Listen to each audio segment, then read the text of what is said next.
Babes, you're not clingy. Well, maybe a little bit, but you're not clingy. You have just been neglected. Let's just jump right into it. Growing up, not getting the amount of attention, love, warmth that you really deserve, the validation that you deserve, can easily cause you to develop a fear of abandonment, and neglect is the perfect breeding ground for that. Now, I want to be clear because I think sometimes people hear words like abandonment and neglect, and they think the most extreme forms. Like if you had a picture going through your mind right now, you probably pictured like a child that hasn't eaten in 7 days, and you're thinking, oh my God, neglect, that's neglect. I haven't been neglected because I ate. We still had something to eat. Like, okay, yeah, my parents might not have been the most present, but we ate.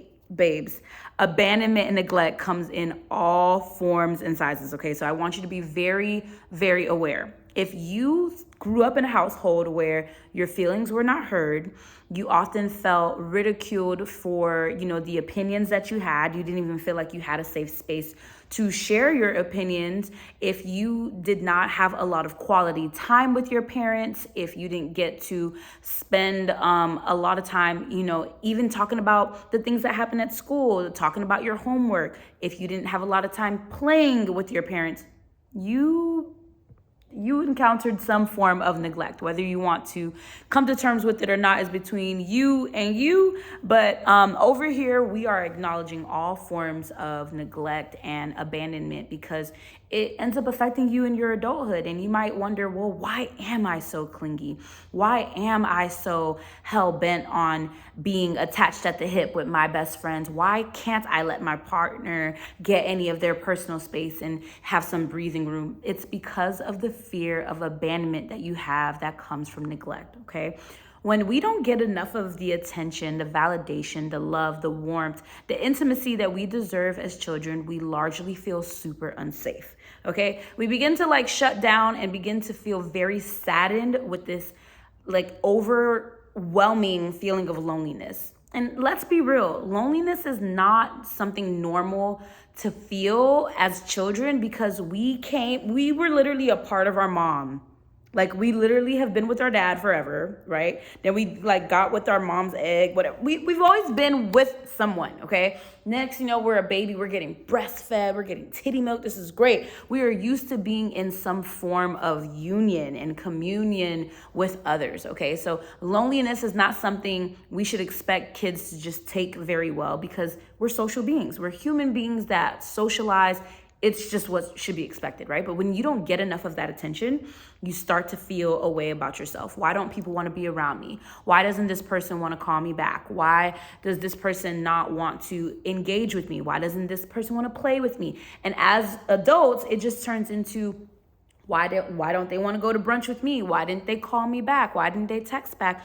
Why don't they want to just be here with me? Why do they need personal space? What does space mean? Space means, oh my God, they want to be away from me. And it's because of these early experiences. If your parents weren't around you often, you could have easily started to be like, well, because something's wrong with me, or they're mad with me, or I'm a burden in some way. These are all the different ways we can start to internalize what this neglect really is. At the end of the day, it has nothing to do with us and our feelings and the things that we tried to share or the things we wanted our parents or other family members to be excited about or engaged with. It's their lack of presence. That's just that, okay? So neglect and abandonment is not your fault. It's just a direct result of a person's lack of awareness when it comes to their role as, parent or whatever other family member role that they have. So it becomes a fear of abandonment because when people are not close to us, we start to think about what's wrong with us. So loneliness welcomes this self-deprecating environment where you are picking yourself apart because these people are not near you and they're not close to you. It becomes hard to give a person space because space and that distance represents something negative in terms of how you're being perceived by that person. It's not something that you can easily and readily see as something healthy because you're not secure. You're not secure because that foundation was never made secure for you. I hope this is all making sense. Please drop some comments down below if you are curious or if some of this is starting to hit for you. But I just really want to make it clear that the reason why a lot of us can come off so clingy and have such an anxious attachment is because of the lack of consistent security we got from our loved ones growing up. And that really sucks. It really, really, really sucks. Because if we are loved properly, we can spend time away from our loved ones and still know that we're loved. When we're not loved properly, we spend a lot of time questioning why our loved ones aren't close enough, why they keep leaving us, especially because there isn't a security that's able to form over time because the pattern is not consistent. This is exactly why babies can eventually just get used to their mom leaving them when they go to school because they know that their mom is going to come back. When we don't have a consistent pattern of love, of validation, of support, we easily begin to question ourselves and question our caretakers and question whether or not we're worthy of love. We begin to question because it's not clear. Questions come up when things are not clear. So if something is not clear in your relationship, in your friendship, in any of the familial bonds that you have, it's going to foster insecurity. So if you are in an anxious attachment kind of space and you really want to be in a more secure place with your partner or with your friends, take time to assess the health of that relationship so that you can give yourself reasons to affirm this person's love for you, their care of you. Take time to consider how you feel in the relationship, how things have been going in the relationship, what rocky moments did you guys, graduate from in the relationship. And I think it'll help you feel just so much more at peace and grounded, and you'll learn to lessen that anxious feeling. You won't feel like they may leave you. Now, on the flip side, if this friend, partner, family member, business partner, whomever is not able to show you something consistently, that means you're going to be unclear. Lack of consistency will lead to lack of clarity, which breeds insecurity, which leads to anxiety and fear of abandonment. If you can be clear on your relationship, you can be clear in your security and you don't have to feel as anxious. You won't feel like they're about to abandon you. You won't feel like something bad is going to happen. You can start to affirm yourself by what is actually happening and let that take the place of all those anxious thoughts you had. Because a lot of the anxious feelings that you have come from your early childhood feelings of not feeling loved, heard, seen in a consistent enough way for you to feel secure and not worried about it. When you don't know what's going to come next, you are going to be on the edge of your seat. So hold space for yourself and just learn to affirm what is going right in your relationship so that you can build on the security that you're seeing in the consistency within yourself and be like, oh, wait, my friend is calling me back.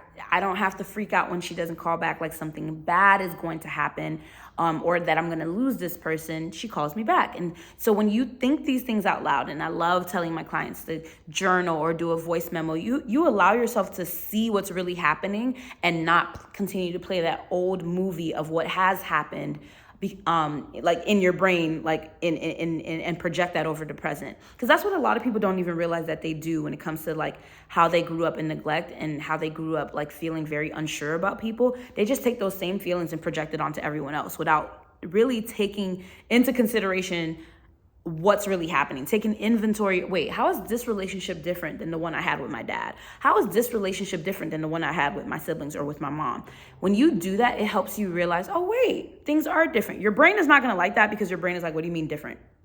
We like to operate in a similar place so we don't get like confused. This is why I'm bringing you the anxious feelings, because whenever you get close to someone, we get anxious because they disappoint us. Hello, I'm protecting you. That's what your brain is trying to do. But you need to let your brain know, boo, we are doing a better job attracting people who are a lot more intentional, a lot more loving, a lot more empathetic, and who really care about being present and present with us and engaging with us. So it's a lot safer. Your brain is going to be like, you don't say. And you're going to be like, I do say. What do you say back to that? And, then you get to kind of reason with yourself and feel a lot more grounded. Next, you feel a lot more calm. I'm definitely someone that I feel, I have come such a long way because I did experience a bit of neglect. I'm not even going to minimize it. I did experience neglect. I did experience different forms of abandonment that I'll talk about maybe in like future videos. And I never realized how much I clung to, my friends like so tightly as if like losing them would kill me. And it's because there was a part of me that thought, I would like not be able to like withstand losing anybody else, because I already felt like I was losing so much love in the love that was not present for me.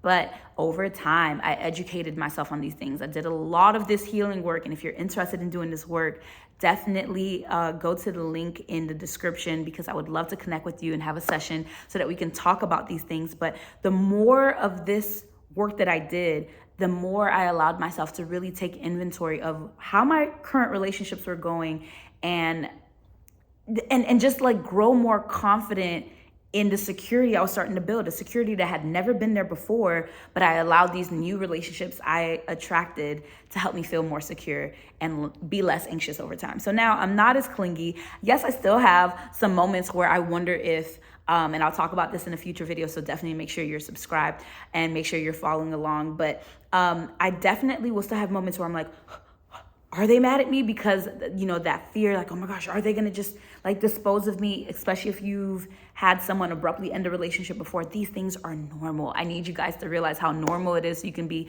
less hard on yourself about this clinginess that you feel like you operate in, this anxiety you feel like you operate in. There's a reason for it, but there's also a solution to it. That's it for me. I hope you guys enjoyed this video of me getting straight into it. Please do make sure you like, make sure you comment, make sure you follow along, and stay tuned, because I will definitely have more content talking about how different parental wounds affect us as adults and keep us from living our best lives, which is so messed up, because you deserve nothing but the absolute best. Love you. Bye.